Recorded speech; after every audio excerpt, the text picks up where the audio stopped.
প্যানোক্সিল face wash এবং BHA brightening ফোমিং cleansing এই দুইটাই হচ্ছে অ্যাকনি প্রোডাক্ট। দুইটাই অনেক যাদের স্কিনে ব্রণ আছে, পিম্পলের সমস্যা তাদের জন্য। এবং আমার চ্যানেল এবং পেজে এই দুইটা প্রোডাক্টেরই রিভিউ শেয়ার করা আছে বিস্তারিত। প্যানোক্সিলটা আমি কিনেছিলাম 2500 টাকা দিয়ে, আর BHA যেটা সেটা আমি কিনেছিলাম 700 টাকা দিয়ে। এখন আপনারা যদি বলেন অ্যাকনির জন্য কোনটা বেশি ভালো হবে, তাহলে আমি অবশ্যই বলবো BHA ফোমিং ক্লিনজিং টি। প্রথম কথা হচ্ছে এটার প্রাইসও কম তুলনামূলকভাবে, অন্যদিকে পিম্পল অ্যান্ড স্পট দুটোই রিমুভ হবে খুবই দ্রুত।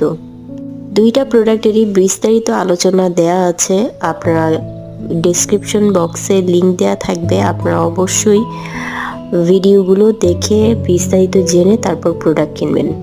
ধন্যবাদ।